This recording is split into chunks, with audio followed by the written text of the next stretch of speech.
सीमा साहू गुरुजी के पास जाया करती थी। क्या गुरुजी के पास सीमा साहू के इस तरह अचानक गायब हो जाने का जवाब था? सीमा एक बहुत ही भली और न्यायप्रिय महिला थी जो अपने परिवार के हर व्यक्ति के बारे में सोचती थी। ऐसे ही होते हैं जिम्मेदार। सीमा के सर पर भी जिम्मेदारी का बड़ा बोझ था।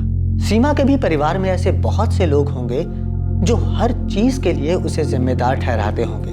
क्या सीमा ने इस बारे में आपसे कोई जिक्र किया था? सीमा मेरी सभा में हमेशा आया करती थी। यहाँ उसे शांति सी मिलती थी, कभी कभी बातें भी किया करती थी। हाँ, कुछ था उसके मन में जो उसे परेशान कर रहा था।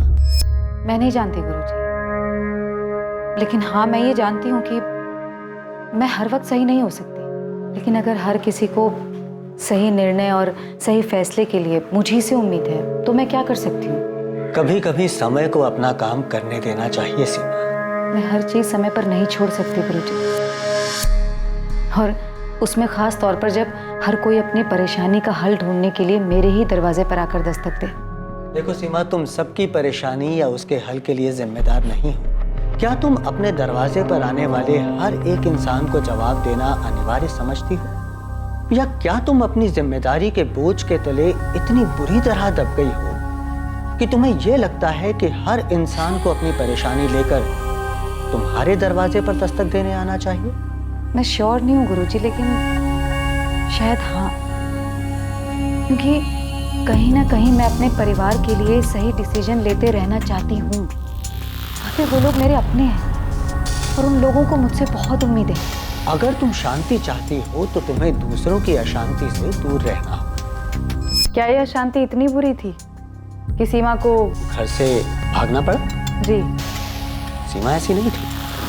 ये तो साफ तौर पर एक मायाजाल नजर आ रहा है। ऐसा कौन हो सकता है जो उसे मुख्तार सैयद के पास भेज सकता है? वो वहां क्यों जा सकती? किसी जवाब की तलाश में ही गई होगी, ठीक उसी तरह जिस तरह वो यहाँ आई थी। आप सही कह रही हैं। जरूर उसे किसी ने अपने जाल में फंसाया है। सर, मैं आपको पहले ही बता चुका हूँ कि 21 मार्च की सुबह को मेरी और सीमा दीदी की फोन पर क्या बात हुई थी। तुम्हारी और वैशाली की शादी से तुम्हारी पहली बीवी फौजिया काफी नाराज है ना? लेकिन सर, इस बात का सीमा दीदी से क्या नाता? हमें पता चला है कि सीमा की रजामंदी से तुम दोनों की शादी हुई थी, जिससे फौजिया की जिंदगी बर्बाद हो गई। सर, ये बात पूरी तरह से गलत है, बकवास है। मैं वैशाली और फौजिया दोनों का बराबर ख्याल रखता हूँ सर। मुझे समझ में नहीं आता कि आप लोग आखिर साबित क्या करना चाहते हैं। मैंने नम्रता से हर तरीके से बात की, वो कितनी भी बगावत कर ले, लेकिन अपनी बड़ी बहन सीमा को नुकसान पहुंचाने के सपने में भी नहीं सोच सकती। चाचा जी, मैं आपकी बात समझ सकता हूं, लेकिन एक बात खटक रही है।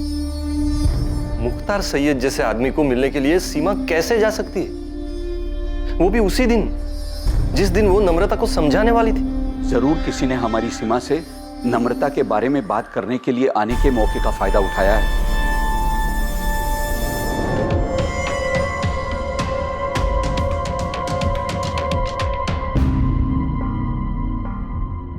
सर, मैं नहीं जानता ये मुख्तार सैयद कौन है। हाँ, अगर ये मुस्लिम है और मैंने सिर्फ पूछा तुम इसे जानते हो या नहीं? नहीं सर, मैं नहीं जानता इसे। अगर आपको शक है कि फौजिया ने कुछ किया है सीमा दीदी के साथ, तो फौजिया को उठा के पूछिए। आप असलम को क्यों उठा लाए? हमने सिर्फ पूछताछ के लिए उठाया है। आपने तो और तो जोड़ दिया। मुख्तार सैयद नाम है तो असलम। मैं कह देती हूँ, मैं पुलिस स्टेशन के बाहर अनशन पे बैठ जाऊंगी। आप लोग मेरे पति को बस इस वजह से परेशान करें क्यों? चाली, इसमें धर्म का कोई लेना देना नहीं, और तुम्हें तो ये समझना चाहिए कि हम तुम्हारी बहन को ढूंढने के लिए ये सब कर रहे हैं। तो फिर मेरी बहन को ढूंढिए। मैंने आपको पहले भी बताया कि सीमा दीदी के दोस्त संतोष ठाकुर है इसके पीछे। तुम्हारे परिवार में हर कोई एक दूसरे पर इशारा कर रहा है, मालूम है ना तुम्हें? आपको जिस पे शक करना है कीजिए, जिसको जो पूछना है पूछिए, पर मेरे पति को इस बीच मत घसीटिए।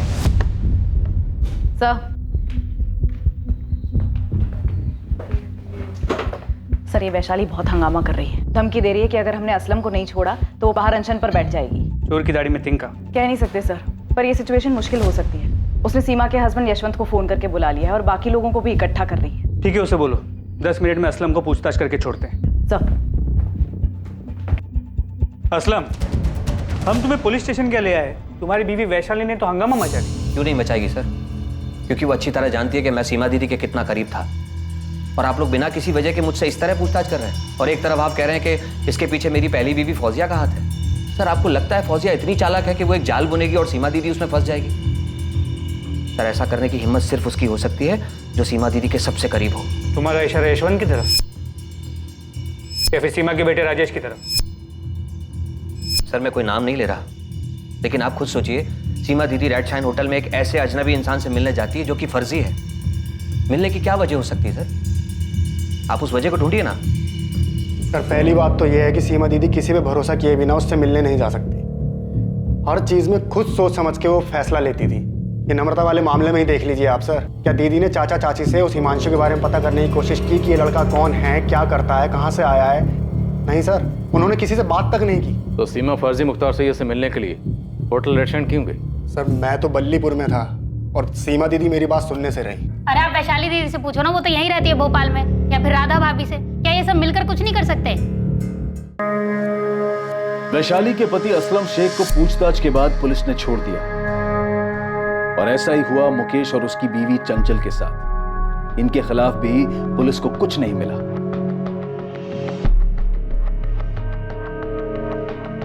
पुलिस ने हर उस शख्स के फोन रिकॉर्ड्स चेक कर लिए थे जो सीमा साहू के करीब था।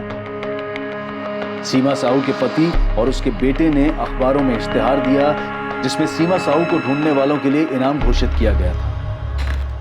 सर, शक के घेरे में जितने भी लोग थे सबके कॉल रिकॉर्ड्स चेक कर लिए, लेकिन किसी के भी कॉल रिकॉर्ड्स में से कुछ भी नहीं मिला है। मालती, ऐसा कैसे हो सकता है? एक भी कॉल ऐसी नहीं है जिससे ये लगे कि सीमा साहू को फंसाया जा रहा है। नहीं सर, सीमा के पति यशवंत और उसके बेटे राजेश के कॉल रिकॉर्ड्स भी चेक किए, ये सोचकर कि शायद कोई पर्सनल एंगल होगा, लेकिन किसी से भी कोई भी सुराग हाथ नहीं लगा है। तो फिर मामला है कहाँ? सीमा के पति यशवंत ने सीमा की तस्वीर अखबार में छपवाई, लेकिन सीमा का कोई अता पता नहीं, अभी तक कोई सामने नहीं आया। सर ये हाथी चौक में मैं इतने दिन से जितने भी रिक्शे वाले और प्राइवेट टैक्सी वाले हैं सबको ये फोटो दिखा के घूम रहा हूँ, पर ये सीमा साहू किसी भी पब्लिक ट्रांसपोर्ट से होटल रेड साइन तो आई नहीं है। कोई तो है जो उसे लेके आया है यहाँ। इस मुख्तार सैयद का कुछ पता चला? साहब इस फोटो से तो कोई भी इसे पहचान नहीं रहा। आपके साइबर सेल से इसके बिना मुझ दाढ़ी वाली फोटो आने वाली थी ना, तो कल तक आ जाए। सीमा ने कोई पब्लिक ट्रांसपोर्ट नहीं लिया तो जरूर उसका कोई अपना ही उसे होटल रेड शाइन होटल लेकर गया, और ये सब कुछ बड़ी सोची समझी साजिश के तहत किया गया। तो ये जो भी है बहुत शातिर है, खुद तो अंदर गया नहीं और सीमा को अकेले अंदर भेज दिया। मैं थोड़ी देर में आती हूँ।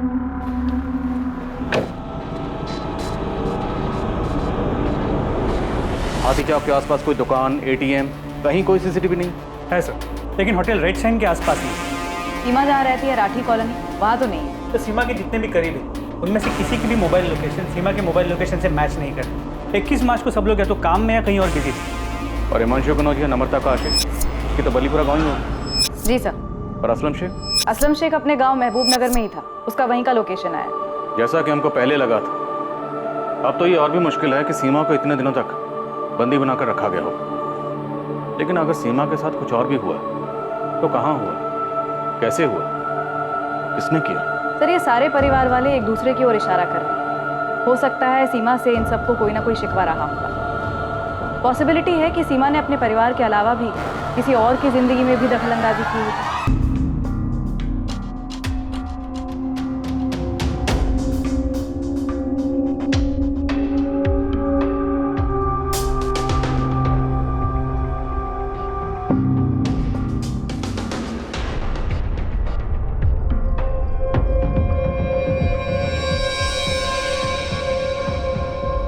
का आदमी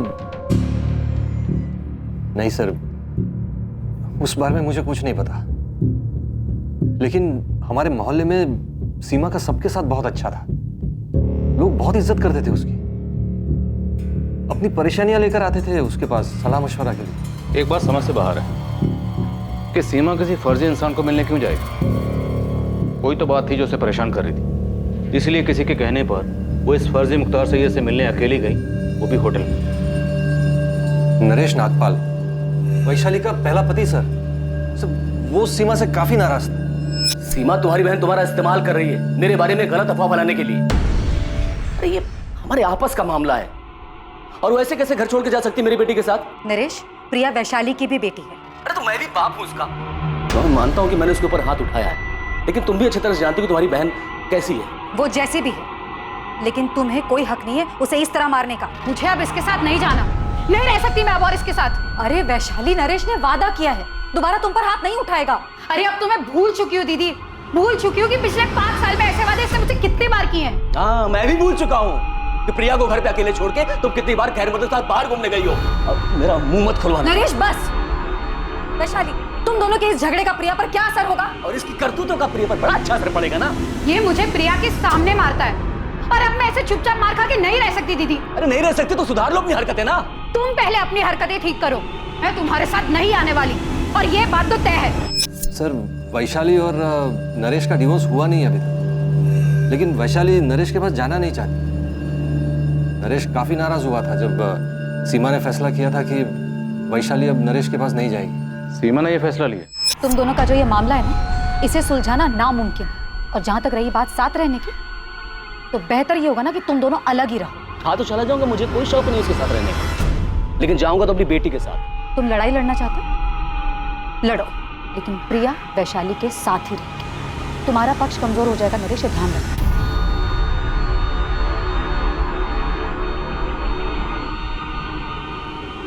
सीमा, मेरी एक बात याद रखना, ये बहुत महंगा पड़ेगा। नरेश नागपाल सर वही एक इंसान है जिसको मैं जानता हूँ, जिसने सीमा से नाराजगी जताई थी। हाँ सर। इस नरेश नागपाल से तो हम बात करेंगे। आप मुझे ये बताइए कि वो कौन सी बात थी जो सीमा को परेशान कर रही थी, क्योंकि इतना तो तय है कोई ना कोई बात तो थी जिसकी वजह से सीमा किसी के कहने पर उस फर्जी मुख्तार सैयद से मिलने गई। इससे पहले सीमा उस होटल में कभी नहीं गई, हमने चेक किया।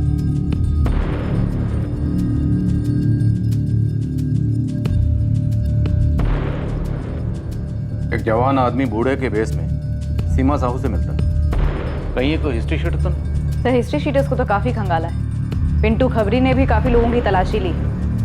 इस केस में हिस्ट्री शीटर्स का इस्तेमाल तो नहीं हो सकता, क्योंकि अगर ऐसा होता तो किसी भी तरीके की प्लानिंग की बात हमें जरूर पता चलती है। फिर भी पता करो, हो सकता है कि पुराना हिस्ट्री शीटर हो। Okay sir. मालती, एक मिनट। जब हमने इस शख्स को सबसे पहले सीसीटीवी फुटेज में देखा था, तब सीमा के बेटे राजेश ने सबसे पहले ये पॉइंट आउट किया था कि इसकी मूछ, दाढ़ी और विग नकली है। ध्यान से देखिए सर, इस आदमी के चेहरे पे दाढ़ी मूछ सब कुछ नकली लग रहा है। सर, ये तो कोई ढोंगी है। तो क्या राजेश को पहले से पता था कि असली नहीं, नकली? और जैसा कि हम सोच रहे हैं कि सीमा से कोई परेशान हो गया होगा, तो क्या ये परेशानी सीमा के अपने ही घर में उसके सबसे करीब थी? सीमा का बेटा राजेश, सर उससे पूछताछ करनी चाहिए।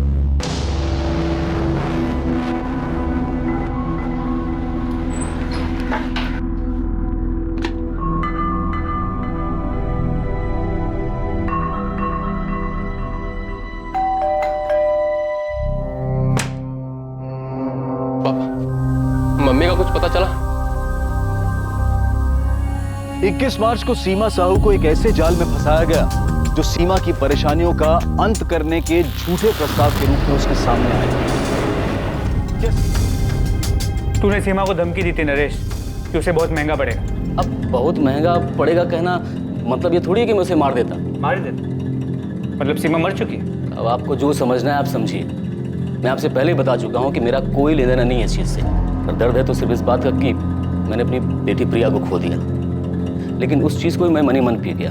अब सीमा को मार के या उसे गायब करके मैं कौन सा अपने घाव पे मरहम लगा लेता? वो तो खुद ही हताश थी। हताश? क्यों? अब आपको क्या बताऊं साहब, वैशाली ने क्या हरकत की थी।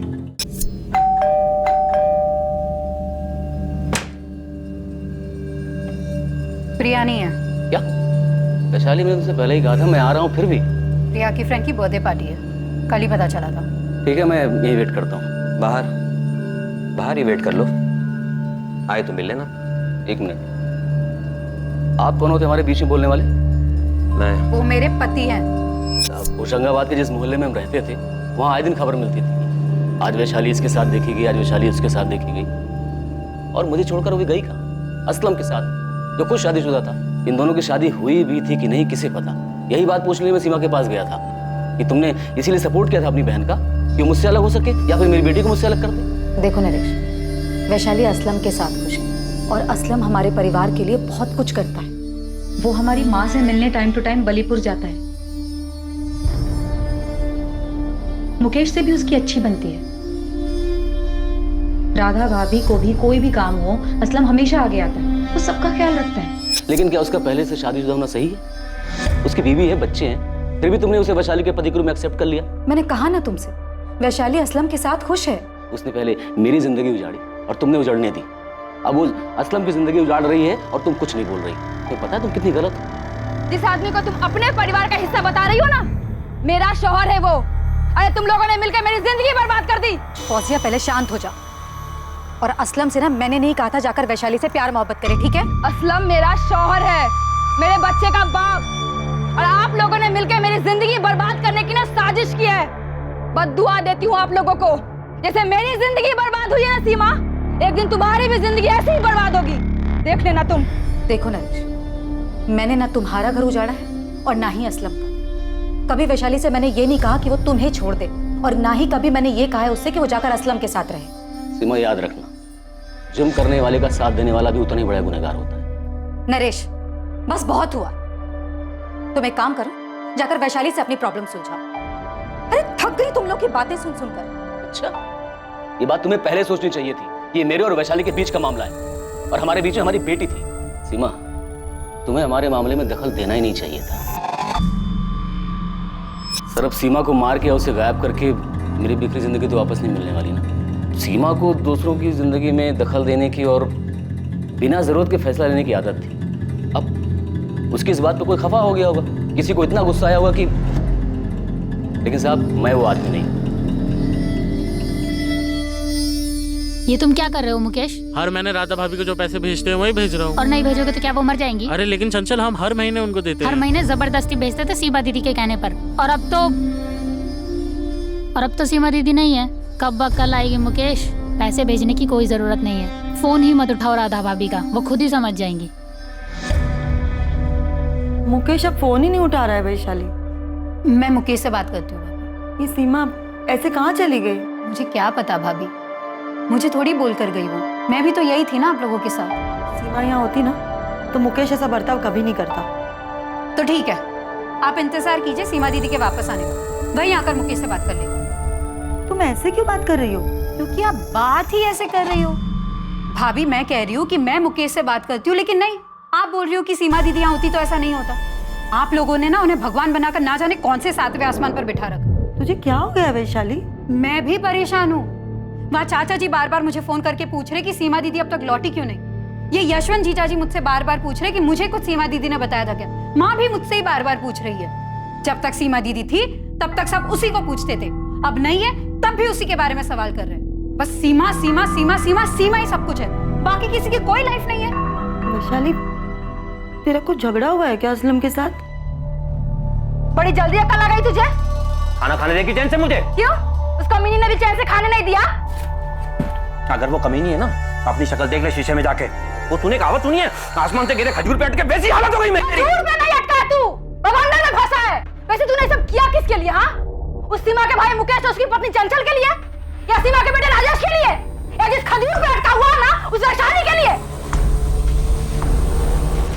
दिशा मिश्रा नाम है लड़की का, आपके बेटे राजेश के साथ कॉलेज में पढ़ती है। मैंने खुद राजेश से साफ साफ पूछा कि उसने कुछ किया है क्या, तो हमें भी आकर बता देती कि राजेश की माँ सीमा को तुम्हारा और राजेश का मिलना जुलना पसंद नहीं है। हाँ, लेकिन मुझे नहीं पता था कि उस वजह से राजेश ने कुछ किया होगा। मैंने तो उससे ऐसे ही पूछ लिया था।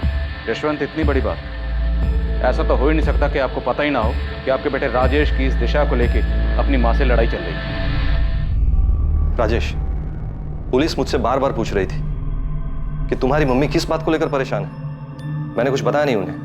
पापा? राजेश, सच सच बता दो, सच जानना है मुझे। सर, राजेश अपनी मम्मी के साथ ऐसा कुछ नहीं कर सकता। सर, मैंने पूछा था उसे, उसने बताया मुझे उसने ऐसा कुछ नहीं किया है। अब यही बात हमें आपके बेटे से पूछने थी, लेकिन ये दिशा मिश्रा वाली बात आपको खुद हमें बहुत पहले बतानी चाहिए थी। अब साफ साफ बताइए, क्या आपकी पत्नी सीमा की परेशानी की वजह यही थी?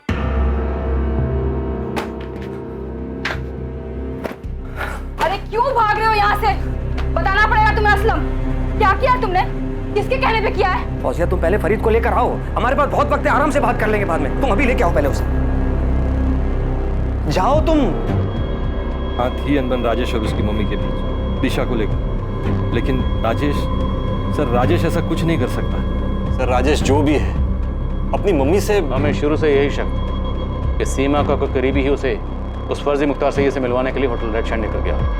यशवंत, क्या वो अपने बेटे राजेश के लिए वहां गई? सर मुझे नहीं पता सीमा क्यों गई थी,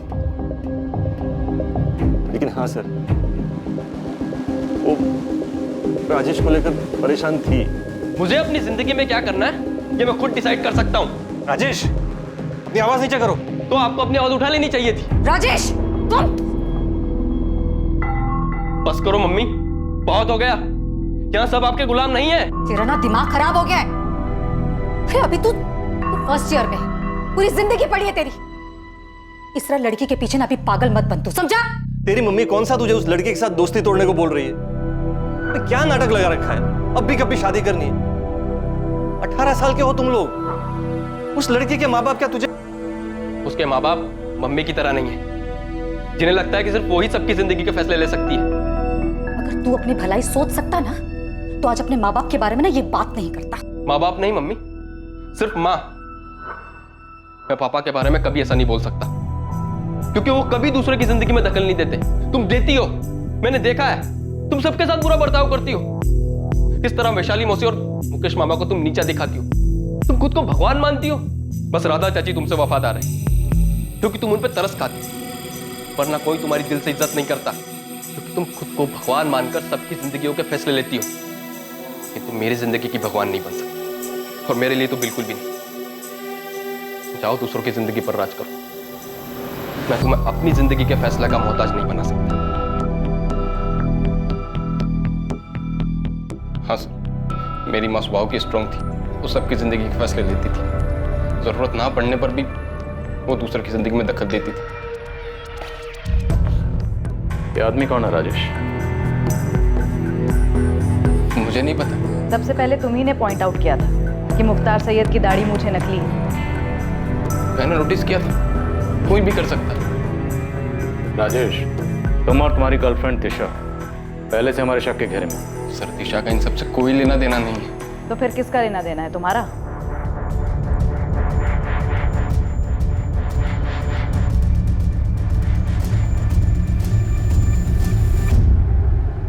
राजेश, राजेश ने किया ये? राजेश को पुलिस कस्टडी में ले चुकी है, लेकिन उसने अब तक कुछ बताया नहीं। The number you have called is currently switched off. आप लोग मुझसे सवाल कर रहे थे ना कि मैंने सीमा दीदी के साथ में क्या किया है। अब देखा किसने अपना गुस्सा निकाला है। वैसे क्या जरूरत थी सीमा दीदी को हर किसी के फैसले लेने की? क्या हर कोई अपने फैसले खुद नहीं ले सकता था? उनके अपने घर में बगावत चल रही थी। अगर सीमा दीदी के साथ में राजेश ने ऐसा कुछ किया भी है ना, माँ बाबा, उसका कसूरवार कोई और नहीं, आप सभी लोग हैं। आप सभी ने सीमा दीदी के इतने पर लगा दिए थे, उन्हें विश्वास दिलाया कि वो ही सबके सही गलत के फैसले ले सकते हैं। उन्हें इतना सर पे चढ़ा लिया था कि वो खुद को भगवान मानने लगी। ना मैं ये जानता हूँ कि ये मुख्तार सैयद कौन है, और ना मैं ये जानता हूँ कि ये आदमी कौन है। तो फिर कौन जानता है राजेश? किसने तुम्हारी मदद की थी 21 मार्च को दोपहर 12 बजे तुम्हारी माँ को होटल रेड शाइन ले जाने में? सब कुछ पहले से तय था ना कि कोई तुम्हारी माँ को बोलेगा कि होटल रेड शाइन जाना है और मुख्तार सैयद से मिले। क्यों? क्योंकि वो तुम्हारी माँ की मदद करेगा, जिससे तुम अपनी गर्लफ्रेंड दिशा से दूर हो जाओगे और अपनी माँ के आज्ञाकारी बेटे बन जाओगे।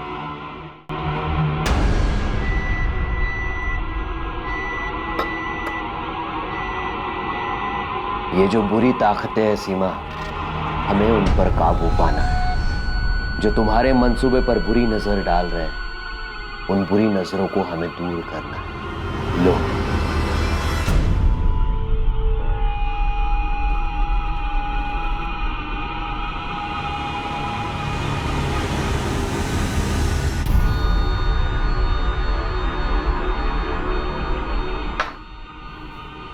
क्या इससे वो सारी बुरी शक्तियां खत्म हो जाएंगी जो आसपास मंडरा रही हैं?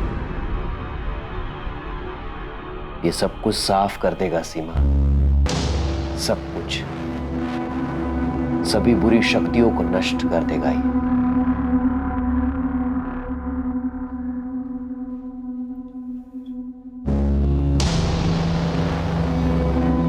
ये तावीज मैं अपने बेटे को दूंगी ना, तो वो इसे कभी नहीं पहनेगा। वो मुझसे नाराज है, वो मेरी बात नहीं मानेगा। उसे लगता है कि मैं उसकी दुश्मन हूं। ये उसे पहनने के लिए मत बोलना, उसके बैग में एक छोटा सा पॉकेट बनाकर उसमें रख देना। ये अपना काम करना शुरू कर देगा और धीरे धीरे वो संभल जाएगा। मेरी किसी ने मदद नहीं की सर, किसी ने भी नहीं। हाँ, मैं बात नहीं कर रहा था मम्मी से, नाराज था मैं उनसे, लेकिन मैंने नहीं मारा उनको। मारा मतलब हमारा शक सही था, उनकी मौत हो चुकी। सर वो अब उससे ज्यादा हो गए। मम्मी खुद से घर से जाने वालों में से नहीं है, क्यों जाती वो? इतना पावर था उनके पास, सब उनके इशारों पे चलते थे। राजेश, तुम्हारी माँ तुम्हारे परिवार की ताकत थी, जो दूसरों के दुख दर्द में उनका साथ देती थी, दूसरों की मुश्किलों को हल करती थी, दूसरों के फैसले लेती थी। हाँ, हो सकता है कुछ फैसले उन्होंने गलत लिए, पर इससे किसी को उनको मारने का हक नहीं मिल जाता। मैंने नहीं मारा अपनी मम्मी को, नहीं मारा है मैंने। हो सकता है मेरी वजह से वो बहुत तकलीफ में थी, मेरी कोई बात बहुत ज्यादा बुरी लगी होगी उन्हें, लेकिन मैं क्यों मारूंगा अपनी मम्मी को? 21 मार्च को होटल रेड शाइन कौन ले गया था उन्हें? घर का ही कोई आदमी था जो तुम्हारी मदद कर रहा था। 21 मार्च को सुबह 8 बजे असलम शेख ने फोन किया था तुम्हारी मम्मी को। तुमने 21 मार्च की सुबह सीमा से बात की, जिस दिन वो लापता हुई। जी जी जी, बात की थी हमने। राजेश, क्या वो आदमी असलम शेख था? मुझे नहीं पता, मैंने नहीं मारा अपनी मम्मी को sir. I really miss her.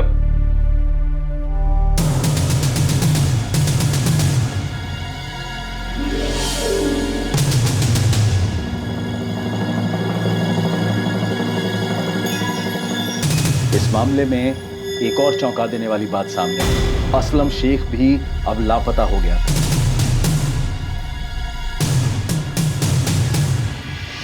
मैं खुद असलम को फोन लगा रही हूँ, कल से उसका फोन बंद आ रहा है। कहाँ भाग गया वो?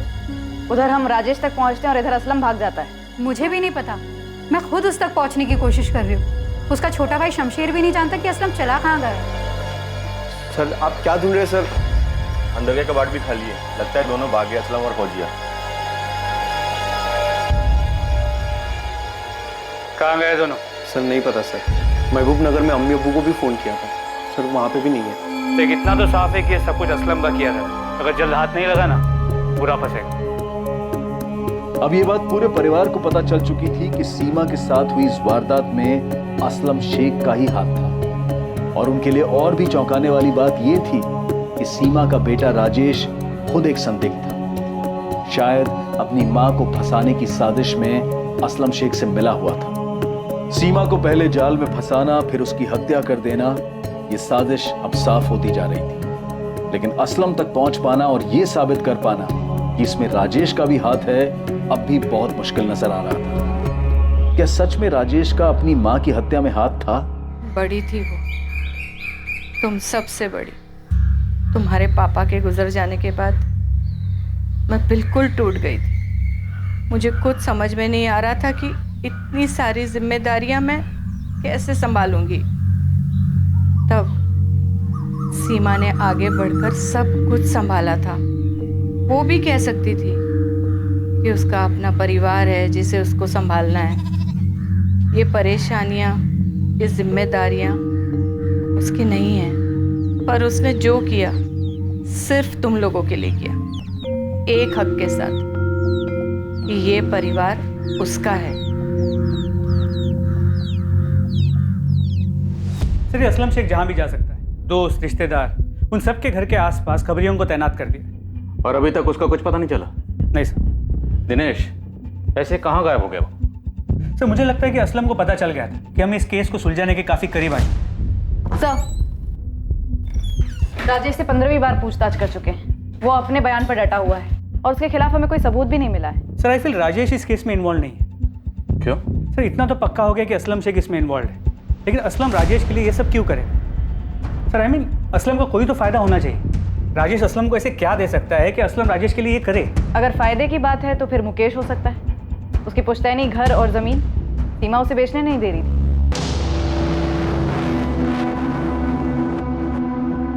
अब इस मुकेश को और कितना तोड़े के सच बोल दे। यहाँ तो जितने भी लोग हमारे शक के दायरे में हैं, सब के सब इतने कॉन्फिडेंट हैं कि इनकी हरकत कभी पकड़ी नहीं जाएगी। मुझे लगता है हमें असलम तक पहुँचना होगा। एक असलम ही है जो हमें मकसद और मास्टरमाइंड के बारे में बता सकता है। एक्सक्यूज मी, पिंटू है। हाँ पिंटू, बोल। सर मैं भोजपुर में हूँ। असलम के भाई शमशेर का पीछा कर रहा था कि अगर असलम इन्वॉल्व होगा तो शमशेर कुछ जानता होगा। साहब खजाना हाथ लगाए। क्या हाथ लगाए? मुख्तार सैयद साहब, वो फर्जी आदमी शमशेर का दोस्त निकला। यहाँ पर है, शोएब मिर्जा नाम है उसका, आप जल्दी पहुँचे।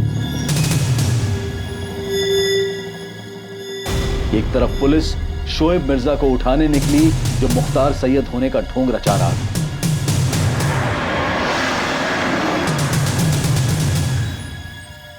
और दूसरी तरफ पुलिस ने असलम शेख के छोटे भाई शमशेर को उठाया। आइए साहब,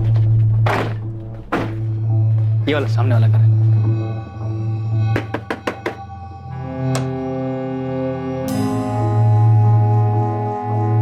सही निशाना लगा है पिंटू, यही अपना आदमी है। चल ले चलो इसे। सर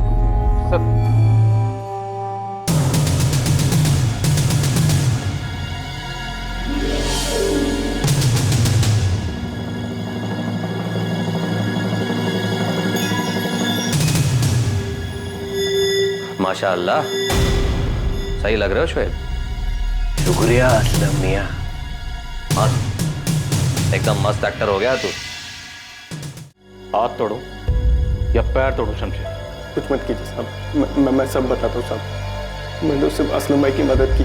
इस मदद की कोई खास वजह नहीं पता साहब, लेकिन असलम भाई सीमा दीदी को मारना चाहते थे और सारा प्लान भी असलम भाई ने बनाया और सब कुछ उन्होंने सेट किया साहब। और असलम भाई ने जो जो कहा हमने वही किया साहब। बिल्कुल सही इलाज लेके आया हूँ राजेश के लिए।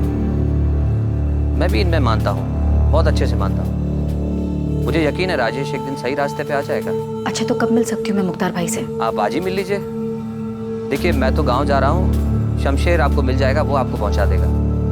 और मुख्तार भाई होटल रेड शाइन में आने वाले हैं लोगों से मिलने के लिए, आप भी चले जाइए। ठीक है। शमशेर जी 12 बजे पहुंच जाना, सीमा दीदी को बोला है। और गाड़ी कॉलोनी के कॉर्नर पे खड़ी कर देना। किसी भी कीमत पर होटल के अंदर मत जाना, सीसीटीवी कैमरे लगे हैं। उनको कुछ भी बोलना, कहना इंपॉर्टेंट फोन कॉल्स हैं मेरे। ठीक है भाई, जा तैयारी कर।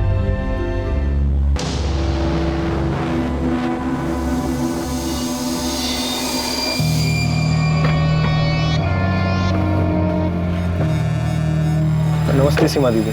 नमस्ते शमशेर।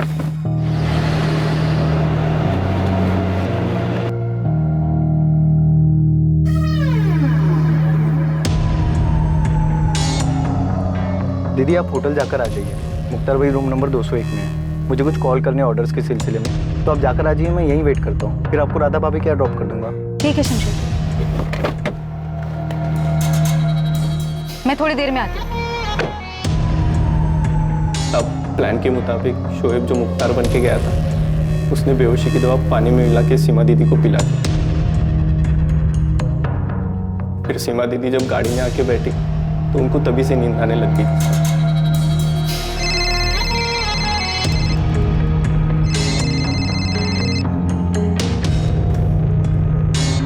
हाँ संतोष। हेलो सीमा, कहाँ पर हो? सब लोग वेट कर रहे हैं तुम्हारा। मैं पहुंच रही हूँ। वो एक सहेली के घर पे कुछ काम था, वो काम खत्म करके बस आ रही हूँ। कहाँ पर हो तुम? हाँ संतोष, मैं आ रही हूँ, रास्ते में ही हूँ मैं तुम।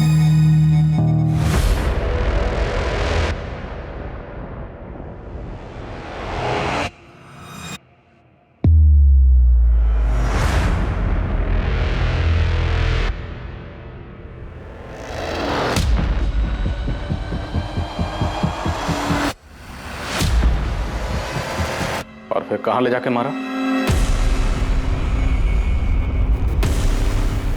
हाशिम, हाथ पकड़।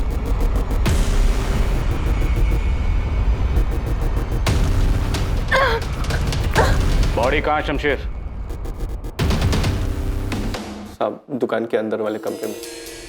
और जब रात में असलम भाई आए तो हमने क्या? हमने सीमा दीदी की बॉडी दीवार में चुनवा दी साहब।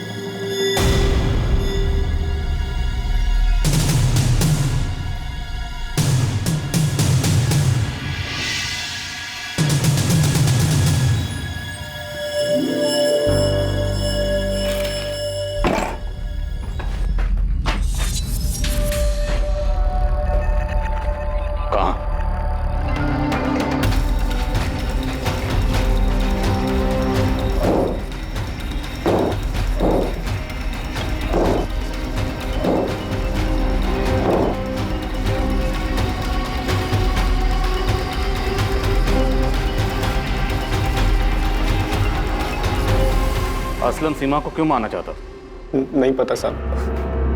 तुमने बस उसकी मदद की है ना? वो मेरा भाई है साहब। लेकिन किस लिए? किसके साथ मिलकर इतनी बड़ी प्लानिंग की थी सीमा को मारने की? कारण कौन था? सीमा का बेटा राजेश या सीमा का भाई मुकेश? मुझे कुछ नहीं पता, मैं सच बता रहा हूँ साहब, मुझे कुछ नहीं पता। असलम मैंने सीमा दीदी को क्यों मारा, ऐसा क्यों किया, मुझे कुछ नहीं पता। वो वैशाली साथ निकाह करके ना बहुत बड़ी गलती की असलम भाई ने, और फौजिया भाभी को भी धोखा दिया। जब असलम भाई सीमा दीदी को मारने का प्लान बना रहे थे तब असलम भाई बहुत परेशान थे। परेशानी की हालत में उसने सीमा के मर्डर का प्लान बनाया। असलम कहाँ? असलम कहाँ है? बोल असलम कहाँ है? बता दो। असलम भाई और फौजिया भाभी होशंगाबाद में वहां छुपे हैं। होशंगाबाद में कहाँ?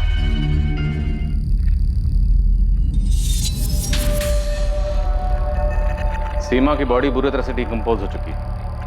हमें डीएनए मैच करने के लिए टेस्ट करने होंगे। आपके बेटे राजेश और सीमा के दोनों भाई हैं, मुकेश और वैशाली के साथ।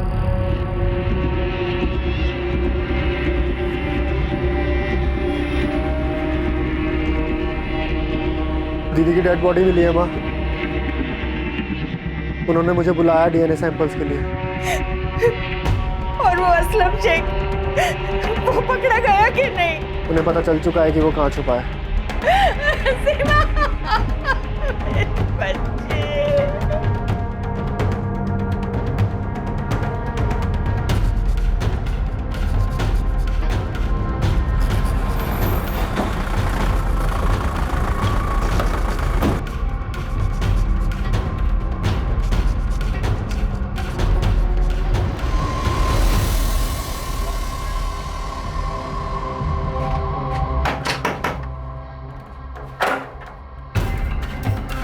फौजिया, असलम को बाहर बुला, और अगर उसने पीछे से भागने की कोशिश की तो वहां भी हमारे लोग खड़े हैं। हम गोली चलाने से हिचकिचाएंगे नहीं। तेरे छोटे भाई शमशेर को हमने तोड़ा, तेरी दुकान पे काम करने वाले हाशिम को भी तोड़ा, और तेरे उस मुख्तार सैयद उर्फ शोएब मिर्जा को भी। अब तेरी बारी। और इस बार तेरी बीवी वैशाली को यहाँ आके जितना चिल्लाना है चिल्लाने बोल। तेरी चीखें उससे ज्यादा जोर से निकलेंगी। हाँ तो सबसे पहले उसे घसीट के लाइए सर, उसको लगाइए 2-4 थप्पड़ और उसकी ऊंची आवाज को चीखों में बदल दीजिए सर। वैशाली, ये सब तेरा और वैशाली का किया हुआ है? सर मैंने किया नहीं, वैशाली ने मुझसे करवाया। जीना आराम कर दिया था उसने मेरा। शमशेर सही कहता था कि वैशाली से निकाह करके मैंने अपनी जिंदगी जहन्नुम बना ली। वही मारनी चाहती थी अपनी बड़ी बहन सीमा को, उसी ने मुझसे ये सब करवाया। तू मुझे धमकी दे रही है वैशाली? मुझे? अभी हमने दुनिया को दिखाने के लिए भले ही माला डाल के कर लिया असलम, पर कोई मैरिज सर्टिफिकेट नहीं है ये बात प्रूफ करने के लिए। और पुलिस के पास गई ना तो तेरे पे रेप का चार्ज लगवाऊंगी। किसी जलील औरत है तू, अपनी बहन को मरवाने की बात कर रही है? होश में तो है? और मैं तेरी बात ना मानूं तो मुझे रेप केस में फंसवाएगी? तेरा दिमाग तो नहीं खराब हो गया? अरे सुन, अगर सीमा मर जाती है तो मैं मुकेश और चंचल से जमीन और खेत बिकवाऊंगी। काफी पैसे मिलेंगे और किसका कितना हिस्सा होगा ये मैं फैसला करूंगी। तुझे भी पैसे मिलेंगे। कोई पैसा वैसा नहीं, मैं नहीं करूंगा ये मर्डर, समझी ना तू? ठीक है तो जा रेप चार्ज में अंदर। ऐसा हंगामा करूंगी, ऐसा हंगामा करूंगी कि मैं तुझे छोड़ के चला जाऊंगा अभी के अभी। ये मर्डर करना है खुद करे, किसी और से करवा, भाड़ में जाओ। मर्डर करेगा तू असलम, कोई और नहीं। तुझे कोई नुकसान नहीं होगा, वरना मैं तुझे पूरा बर्बाद कर दूंगी। दिमाग खराब हो गया था मेरा, उसने जीना हराम कर दिया था मेरा। रोज धमकी, ये चार्ज लगवा दूंगी, वो चार्ज लगवा दूंगी। मेरे पास कोई रास्ता ही नहीं छोड़ा उसने सर, मजबूरी में मुझे ये सब करना पड़ा। राजेश को लेके काफी परेशान है दीदी, टूट सी गई है। राजेश का किसी दिशा के साथ कुछ चल रहा है, बगावत पे उतरा है। मुझे करना क्या होगा? दीदी तुझे मानती है, इतना तो मैंने तुझे मेरे घर में घुसा ही दिया है। बस एक ऐसे इंसान का इंतजाम कर जो दीदी को छुटकारा देगा। अपने बेटे राजेश पे मंडरा रहे इस बगावत के साए से, कोई भरोसे वाला आदमी। बाकी मैंने तुझे बता ही दिया है कि क्या करना है। मेरे दिमाग ने काम करना बंद कर दिया था सर, उसके कहने पर मैंने सीमा को मार दिया। मैं जानता था मेरे इस गुनाह की सजा मुझे भुगतनी पड़ेगी। मुझसे बर्दाश्त नहीं हुआ और मैं वहां से भाग गया, क्योंकि मैं वैशाली के साथ एक पल भी नहीं जी सकता।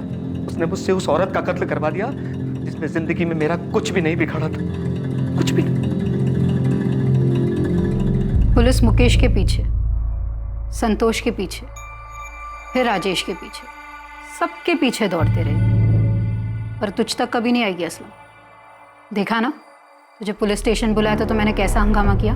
क्या हासिल हुआ? हाँ, क्या हासिल हुआ सीमा को मारकर? वो सब कुछ जो उसके रहते नहीं मिलता असलम, सब कुछ। आजा बेटा प्रिया, तेरे कपड़े अंदर हैं, जाकर चेंज कर ले। मेरे कपड़े इधर है तो मम्मी किधर है? मम्मी वो भी थोड़ी देर में आ जाएगी प्रिया। अब हाँ, तुम जाकर चेंज कर लो। हाँ बेटा। इसको बताया नहीं है कि वैशाली बुआ को अरेस्ट किया है। पता नहीं, इसे कैसे बताएंगे? बताना तो पड़ेगा अम्मा। सर असलम झूठ बोल रहा होगा, वो वैशाली को फंसा रहा है वो। नहीं अश्विन, वैशाली हमारे साथ चुपचाप चली है और अभी उसके साथ पूछताछ चल रही है, और ऐसा बिल्कुल भी नहीं लग रहा कि वैशाली को फंसाया जा रहा है। जलन, पैसा, खेत और गांव वाले घर से पैसा, सिर्फ इतना सा कारण था तुम्हारे पास? तुम्हें क्या लगा था कि हम सच्चाई तक कभी नहीं पहुंच पाएंगे, सीमा की बॉडी तक नहीं पहुंच पाएंगे? ये बेवकूफ असलम भागता नहीं तो कैसे पहुंचते आप? तो असलम बेवकूफ निकला और तुम शातिर थी, पर तुम सिर्फ शातिर थी जुर्म करने के लिए, और शायद घर में तुम्हें कोई पूछता भी नहीं था। इसी बात का तुम्हें गुस्सा था, खेद था, शिकवा था, है ना? हाँ था। तो सीमा को मार के अब सब तुम्हें उसका दर्जा देने लगेंगे, नहीं? दे या ना दे, उसका हुक्म चलना तो बंद हो गया ना, उसका भगवान बनना तो बंद हो गया ना। अब कोई उससे हर बात नहीं पूछेगा। बस इतनी सी प्रॉब्लम थी तुम्हें कि सीमा को सब मानते थे, तुम्हें कोई नहीं पूछता था? इतनी सी नहीं, बहुत ज्यादा प्रॉब्लम थी। मैं उससे सिर्फ 3 साल छोटी थी, कोई बच्ची नहीं हूं मैं। पर घर बेचना हो, खेत बेचना हो, किसको कितना मिलना चाहिए, किसको क्या करना चाहिए, क्या नहीं करना चाहिए, सब सिर्फ और सिर्फ उसी को पूछते थे। वही सारे फैसले लेती थी, वही सब कुछ चलाती। तो मार दिया मैंने उसे।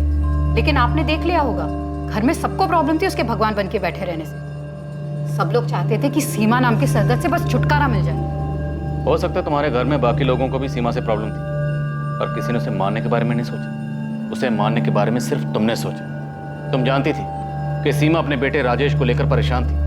तुमने उसकी इस कमजोरी का फायदा उठाया, उसे जाल में फंसाया और उसे दर्दनाक मौत दी। हाँ दी, मैंने उसे दर्दनाक मौत दी, क्योंकि मेरे अंदर भी बहुत दर्द था उसकी वजह से।